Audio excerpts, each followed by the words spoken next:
Welcome to our channel My School Education. நம்ம போன வீடியோல என்ன பார்த்தோம்னா அக்கவுண்ட்ஸ்ல பேசிக் லெவல் பார்த்தோம். பேசிக் லெவல் அக்கவுண்ட்ஸ் அந்த அக்கவுண்ட்ஸ்க்கு எக்ஸ்பிளனேஷன் அந்த அக்கவுண்ட்ஸ்க்கு எக்ஸாம்பிள்ஸ் இந்த மூணுமே பார்த்தோம். இங்க போன வீடியோ பார்க்காதவங்க வந்து டிஸ்கிரிப்ஷன் லிங்க் போட்டுருக்கோம். அந்த லிங்கை கிளிக் பண்ணி நீங்க அந்த வீடியோ பார்த்துக்கலாம். இப்போ நம்ம அக்கவுண்ட்ஸ்ல பேசிக் சம்ஸ் தான் பார்க்கறோம். தமிழ்நாடு டெக்ஸ்ட் புக்ல கொடுத்திருக்கிற ஜேர்னல்ல 6வது கணக்கு தான் நம்ம பார்க்க போறோம். இந்த ஜேர்னல்னா என்னன்னா தமிழ்ல என்ன சொல்லுவாங்கன்னா குறிப்பேடுன்னு சொல்லுவாங்க. இப்போ நம்ம ஒரு ரீட்டைல் ஷாப்பில் போய் பார்த்தோன்னா ஒரு அடுத்த டைமில் ஒரு 10-15 பேர் வந்து பொருள் வாங்கிட்டே போயிட்டே இருப்பாங்க. இப்போ அவங்களுக்கு வந்து அந்த டைமில் வந்து அக்கௌண்ட்ஸ் க்ரியேட் பண்ணுறது ரொம்ப கஷ்டமாக இருக்கும். ஸோ ஷார்ட்டாக எழுதி வைக்கிறது தான் ஜேர்னல்னு சொல்லுவாங்க. அதாவது இப்போ ஏ வந்து இப்போ பொருள் வாங்கிக்கலாம் வச்சுக்கலாம். ஏ வந்து 10,000 ரூபாய்க்கு கேஷ் கொடுத்து பொருள் வாங்குறான்னா ஏ வந்து கேஷ் கொடுத்து பொருள் வாங்கினாரு. அதே டைமில் பி வந்து பொருள் வாங்கினாரு பட் கடனுக்கு வாங்கினாரு. அப்படி சின்ன சின்ன இன்ஃபர்மேஷன் ஷார்ட்டாக எழுதி வைக்கிறது தான் ஜேர்னல். இப்போ நம்ம அதான் பார்க்க போகிறோம். இதுதான் ஜேர்னலோட காலம். ஃபஸ்ட்டு எப்போவுமே டேட்டு தான் போடணும், செகண்ட் பர்டிகுலர்ஸ் போடணும், அடுத்து லெஜர் ஃபோலியோ, அடுத்து டெபிட்டு கிரெடிட்டு. ஓகேவா? இப்போ ஜனவரி 1 மந்தை இந்த சைடில் போடணும், டேட்டு இங்கே போடணும். ஓகேவா?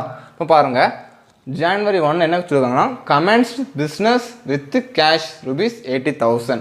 இப்போ வந்து நான் இப்போ தொழில் தொடங்குறேன். எப்படி தொடங்குறேன்னா கேஷ் கொடுத்து தொழில் தொடங்குறேன். அதாவது கேஷை முதலீடாக வச்சு நான் தொழில் தொடங்குறேன். நம்ம என்னெல்லாம் முதலீடாக வைக்கோமோ அதெல்லாம் டெபிட் சைடில் வரும். அடுத்து கிரெடிட் சைடில் என்ன வரும்னா நம்ம கேபிட்டல் அக்கௌண்ட் டு கேபிட்டல் போட்டுக்கலாம். ஸோ இந்த கணக்கில் நம்ம என்ன இன்வெஸ்ட் பண்ணியிருக்கோம், கேஷ் இன்வெஸ்ட் பண்ணியிருக்கோம். So cash account debtor to capital account. Invest பண்ணுறதெல்லாம் டெபிட் சைட், டு கிரெடிட் சைடில் கேபிட்டல் அக்கௌண்ட் போடணும். ₹80,000.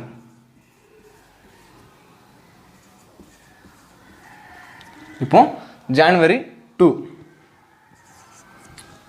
என்ன சொல்லியிருக்காங்கன்னா டெபாசிட்டட் கேஷ் வித் பேங்க் ₹40,000. இப்போ பாருங்கள் இது என்னது கேஷ் அக்கௌண்ட்.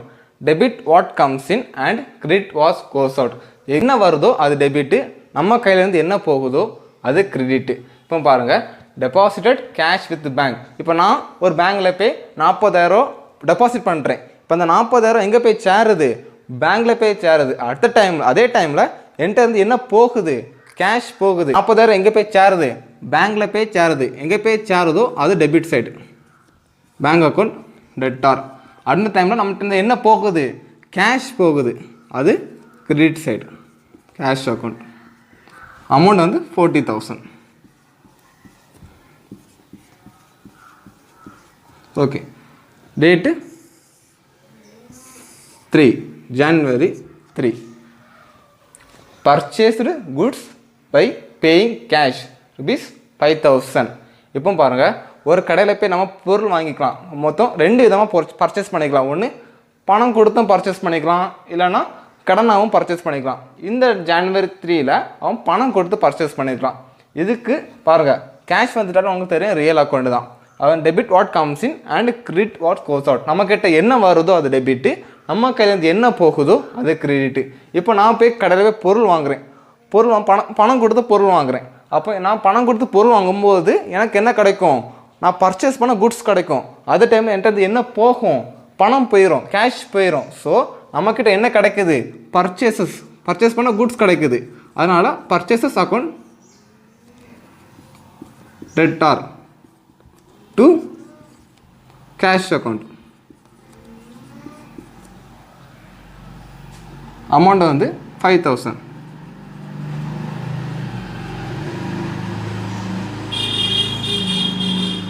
ஜனவரி 4 பாருங்கள் purchased goods from Lipton and co on credit. இப்போ இந்த கணக்கில் அதே மாதிரி தான் பர்ச்சேஸ் பண்ணியிருக்கோம், லிப்டன் அண்ட் கோட்டை போய் பர்ச்சேஸ் பண்ணிக்கிறோம். ஆனால் பணம் கொடுத்து பர்ச்சேஸ் பண்ணல, சும்மா கடனுக்கு பர்ச்சேஸ் பண்ணியிருக்கோம். ஸோ இப்போ நம்ம கேட்டில் என்ன வருது, குட்ஸ் வருது, பர்ச்சேஸ் பண்ணது வருது. So purchases account debtor. அதே டைமில் நம்ம பணம் கொடுத்துருந்தோன்னா நம்ம கையிலேருந்து பணம் போயிருக்கும், கேஷை கிரெடிட் போயிருக்கலாம். இங்கே வந்து பணம் கொடுக்கல. ஸோ பணம் கொடுக்காதனால நம்ம யார்கிட்ட இருந்து பொருள் கடனாக வாங்கியிருக்கோமோ அவங்க நேமை வந்து கிரெடிட் சைடில் வரும். இப்போ லிப்டன் அண்ட் கோட் வந்து கடனாக வாங்கியிருக்கோம். ஸோ அவருக்கு நேம் வந்து கிரெடிட் சைடில் வரும், to Lipton and go.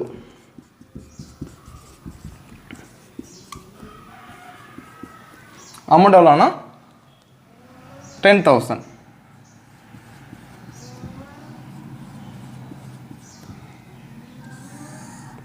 January 5, sold good to Joy and received cash rupees 11,000.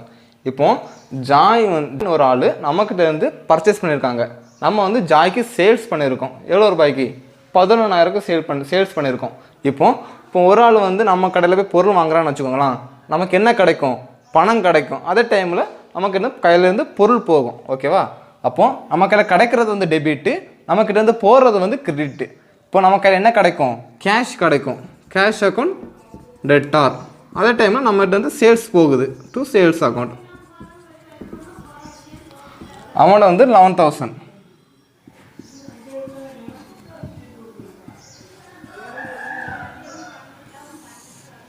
இப்போ date January 6, paid salaries by cash rupees 5,000. salaries வந்தாலே உங்களுக்கு தெரியும். போன வீடியோவில் நான் வந்து salary நாமினல் அக்கௌண்ட் சொல்லி தந்திருக்கேன். நாமினல் அக்கௌண்ட் என்ன ரூல்ஸ்னால், debit all the expenses and losses, credit all the invest and gains. இப்போ வந்து நம்ம என்னெல்லாம் எக்ஸ்பென்சஸ் பண்ணுறோமோ, என்னெல்லாம் செலவு பண்ணுறோமோ அதெல்லாம் டெபிட் சைடில் வந்துடும். ஓகேவா? நம்ம கையிலேருந்து என்ன போகுதோ அது வந்து கிரெடிட் சைடில் வந்துருக்கும். இப்போ பாருங்கள், January 6 என்ன செலவு பண்ணியிருக்கோம்? சேலரினாலும் செலவு தான். ஒரு ஆளுக்கு ரூபா கொடுத்துருக்கோம். பெய்ட் சேலரிஸ் பை செக்கு. அப்போ சேலரிஸ் எக்ஸ்பென்சஸை வந்து நம்ம வந்து டெபிட் சைடில் போடுறோம். Salaries account debtor. டு நமக்கு அது வந்து கேஷ் போகுது டு கேஷ் அக்கௌண்ட். அமௌண்ட் வந்து 5,000.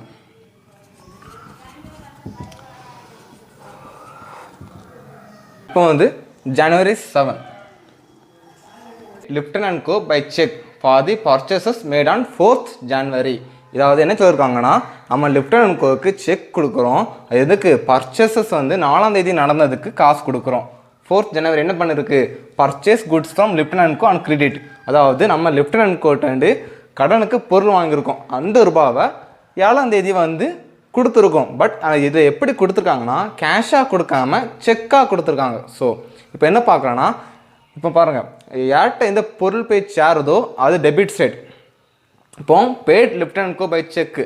நம்ம வந்து கேஷை வந்து லிப்டன் & கோக்கு கொடுக்குறோம். இப்போ யாருக்கு ரூபா போய் சேருது? லிப்டன் & கோக்கு ரூபா போய் சேருது. யாருக்கு ரூபா போய் சேருதோ அவங்க டெபிட் சைட். லிப்டன் & கோ டெபிட் சைட் டெட்டார். 2 நம்ம கையிலேருந்து எது போகுதோ அது கிரெடிட் சைட். இப்போ நம்ம கையிலேருந்து கேஷ் போகுது. ஆனால் அது எப்படி போகுது? செக்காக தான் இஷ்யூ பண்ணியிருக்கானே தவிர நம்ம பேங்க்லேருந்து தான் நம்ம காசு போகுதே தவிர நம்ம கேஷாக கொடுக்கல. ஸோ நம்ம பேங்க்லேருந்து தான் ரூபாய் போகுது. அதனால் பேங்க் அக்கௌண்ட் வந்து கிரெடிட் சைடு. அமௌண்ட் எவ்வளவு? 10,000. ஓகே. நீ January 8 பாருங்க, bought furniture by cash rupees 4,000. Furniture வந்தாலே என்ன account? Real account. Real account form உங்களுக்கு தெரியும். Debit what comes in and credit what goes out. அது என்னென்னா, நம்மக்கிட்ட என்ன வருதோ அது டெபிட்டு, நம்ம கையிலேருந்து என்ன போகுதோ அது கிரெடிட்டு. இப்போ பாருங்கள், ஒரு கடையில் போய் நான் ஃபர்னிச்சர் வாங்குகிறேன். இப்போ என் கையில் என்ன கிடைக்குது? ஃபர்னிச்சர் கிடைக்குது. அது furniture account debit.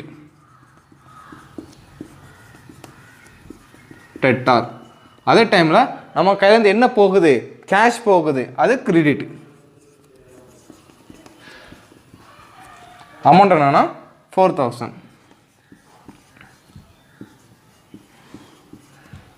Next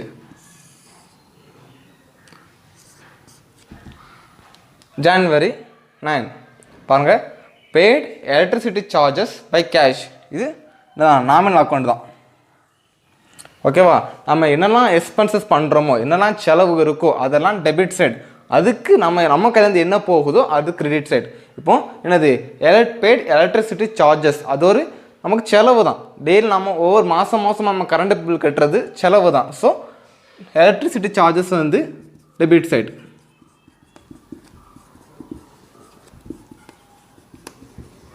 debtor. 2 நம்ம கையிலேருந்து என்ன போகுது? கேஷ் போகுது. அது கிரெடிட்டு. அமௌண்ட் 1,000.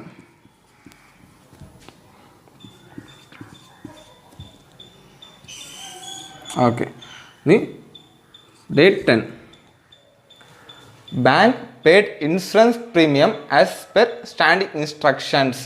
இது என்ன கொடுக்காங்கன்னா, ஒரு இன்சூரன்ஸ் ப்ரீமியம் நம்ம வந்து லைஃப் இன்சூரன்ஸாக இருக்கலாம், எந்த விதமான இன்சூரன்ஸாக இருக்கலாம், நம்ம மாதம் மாதம் பே பண்ணுறது தான். இப்போ வந்து சில பேங்க் என்ன ஃபெசிலிட்டிஸ் வச்சுருக்காங்கன்னா, இப்போ இந்த இன்சூரன்ஸு, இந்த எலக்ட்ரிசிட்டி பில் அது பேங்கே பே பண்ணுற மாதிரி ஒரு சிஸ்டம்ஸ் இருக்குது. இப்போ வந்து இதில் எந்த கணக்கில் bank paid insurance premium as per standing instruction, insurance அமௌண்ட்டை பேங்கே பே பண்ணிட்டாங்க. ஸோ ஓகே, இப்போ வந்து இந்த அமௌண்ட் இந்த நமக்கு கொடுக்குற 300 ரூபாய் யார்கிட்ட போய் சேருது? இன்சூரன்ஸ் ப்ரீமியம்கிட்ட போய் சேருது. யார்கிட்ட போய் சேருதோ அவங்க debit side. So insurance premium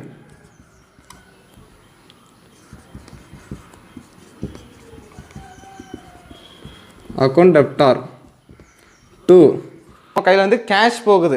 but இங்கே எதுலேருந்து தான் போகுது? பேங்க்லேருந்து தான் போகுது. பேங்க் தான் நம்ம கேஷை கொடுக்குறோம். ஸோ டு பேங்க் அக்கௌண்ட், நம்ம பேங்க் அக்கௌண்ட் தான் நம்ம ரூபாய் போகுது 300.